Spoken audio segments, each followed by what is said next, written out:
This is the UARKFCA Timeout, the podcast where coaches and athletes share what God has done and is continuing to do in their lives.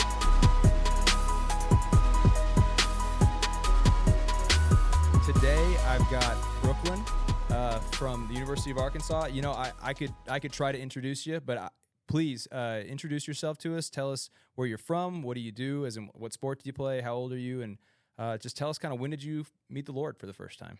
Yeah, so I'm Brooklyn Biancamano. I'm from Long Beach, Mississippi. I run track and field here at the U of A, and I'm 20 years old, so that means I'm a sophomore. And yeah, so I came to know the Lord when I was 16. So that was about around my junior year of high school, right in the midst of COVID.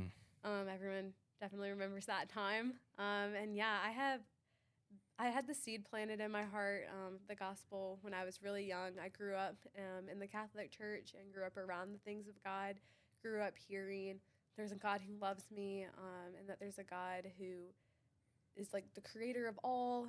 I grew up knowing the Bible stories, but everything I knew was very religious-based, and it was never emphasized to me that I can have a relationship with Jesus, that our God wants to walk in relationship with us, and that because he sent his son Jesus to die for us, that's possible now, that gap has been bridged. And so whenever I was 16, I sort of went through just a tough time, relationships, being separated from my sport, isolated from people. I'm pretty outgoing. I would consider myself definitely to be fueled up by other people. And so whenever I was isolated during COVID, I just shut down. I didn't know what to do and didn't know where to turn to. And definitely like being kept away from the things of this world. I didn't really have social media during that time. So it's just me and my family hanging out all the time. And with that, that seed that had been planted in my heart so long ago began to sprout. And I just felt Jesus reaching out his hand and saying, look, my child, like you can come running to me. And it's, I think, harder to explain that for people who haven't experienced it, but it is such a real thing, Jesus calling you home and him being like, look, I know you might have made some wrong decisions and you might have run in the wrong direction and you might have turned from me and, you know, walked in the ways of this world, but I am right here. My arms are open wide and I want you to come back to me. You're never too far gone. And that is such a real thing because I remember saying yes and walking towards Jesus, and I have not looked back. And it has been the best decision I've ever made in my life. And it's ultimately led me to some of the most amazing opportunities. I've met some of the most amazing people. And yeah, just so blessed. Love that. Love that. Just never looked back. Yeah, never. Yeah, it's amazing. You have had a lot of opportunities. I know that you've spoken at a couple FCA game day rallies. You get to South Africa doing a leadership internship. Just from what I've seen, I mean, I would have to assume that God has taught you a ton over the last 1 to 5 years, whatever it's been. Just give us a little bit of insight. What's the Lord really been teaching you lately? Maybe kind of in this more recent season in college here. What's God been teaching you lately? Yeah. So, of course, God's teaching me things all the time. He teaches all of us. And I feel like even things that I learned a long time ago, I'm still learning them. Like, you just never stop growing. You've never reached this apex of knowledge.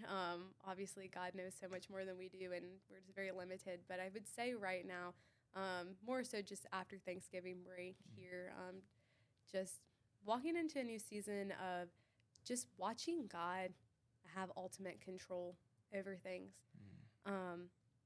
Just knowing and seeing that he places people in your life, places instances and circumstances in your life at such the optimum time when you least expect it.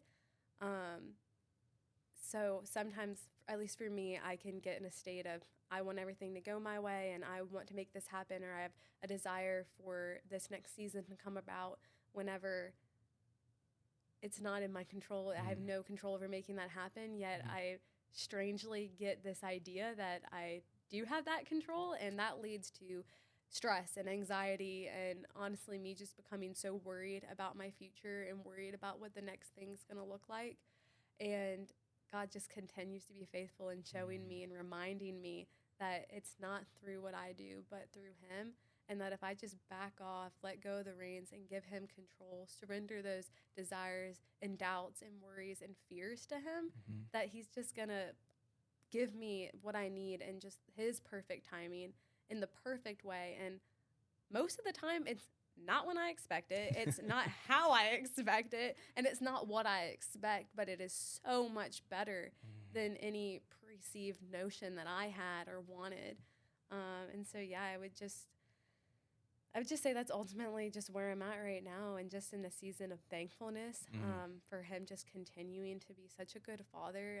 And despite I just never can seem to get that straight. Like, I always fall back into that pattern of just wanting to take control myself, that he's still just so faithful and loving and forgiving to just still step back in and be like, my plan's still good. I'm still good. And I'm still walking with you. Like, so yeah, I'd say that's where I'm at. That's amazing. It's amazing to me how many of us, I don't think it's just you, and me too, that we desire so much to have control over everything in our life. Like, our lives would be perfect if we had total control of every decision, not only that we do, think. but I want to decide what everybody else does too, right? And that's like what we think will make us peaceful.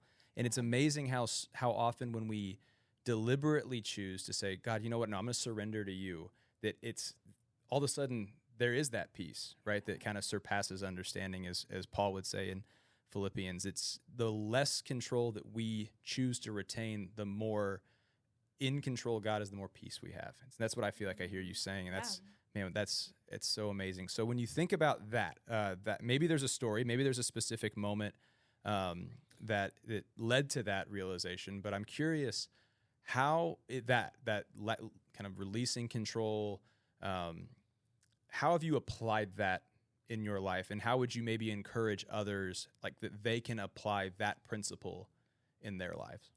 Yeah, so I definitely think prayer has an ultimate role in that. Just separating yourself and taking a time to just be with the Lord and meet with God. Because if you're not in a firm relationship with him, you're not actively walking with him, how are you going to be able to surrender that over to him? Just ultimately being able to build that trust and being in the Word and trusting and seeing what God's done in the past, and being able to just know that he's going to do that again. So like with anything, you're going to trust a friend that you spend a lot of time with and that you've walked through a lot of seasons with and that you've had a lot of conversations with, more than someone you just met per se. I'm going to be more vulnerable with them. I'm going to give them more. I'm going to trust them with more things, and ultimately to rely on them to come through, because I've seen them do it before. And so just as a little example, since you said that there are probably multiple instances that have led me to just realize the season that I'm in and what I'm learning.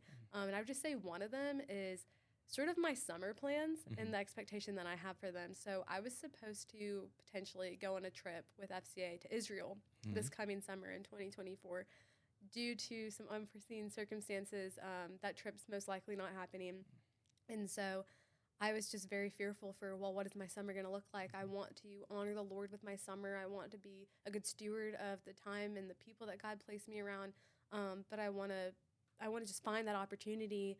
And so whenever Israel got sort of taken out of my plans, I didn't immediately start to worry, but I did start to question, what am I supposed to do? Because I thought that was sort of going to be a part of my summer, and a little bit of my purpose moving forward. But just so quickly, I saw God respond just through prayer. As I was praying, like, okay, God, this is obviously not the way I saw things going, but you have a perfect plan. When he provided my opportunity to go to Africa this past summer, 2023, and that was not something I expected, and it radically just literally changed my life and opened my eyes up to the world and different ministries, different opportunities, and equipped me so much better to come back to this campus and get to preach the word of God and disciple others. And so I just know that he has just further plans for me. And so just resting in that, praying, and just continuing to tell myself, God is going to provide for this.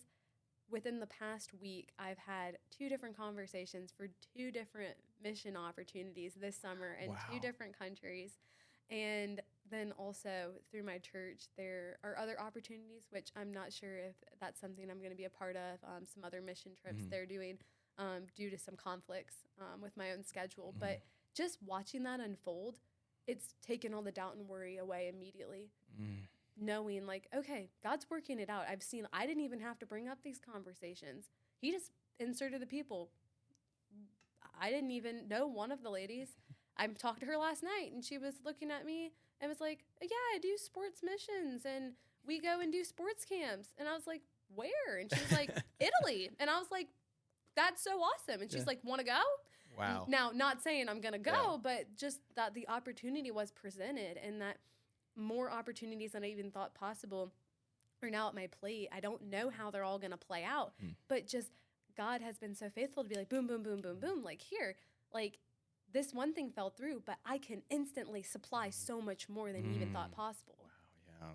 So the harvest is plentiful, right? But the laborers are few. And I feel like that's a prayer that if you're brave enough to say, God, put me to work for your kingdom, he'll find work for you to do. Absolutely. And it sounds like you said, God, put me to work. And you said, I'll give you more opportunities than you could ever ask for or imagine. And that's amazing. So, man, I love that. The best way to surrender to God is to spend time with him, just like you would with a friend or a family member. And the way you do that is prayer, your devotional. And I also know that just me knowing you, I know that you participate in your church a lot. You come to a lot of FCA. You're a vice president, Monday Night Huddle, FCA. So there's no shortage of community for you either. That's so amazing. Well, Brooklyn, thank you so much for joining me today. Very grateful to get to hear some of your story and what God's been teaching you. And we look forward to maybe catching up in the future. yeah, thanks for having me. Thanks for listening to this episode of UARKFCA Timeout.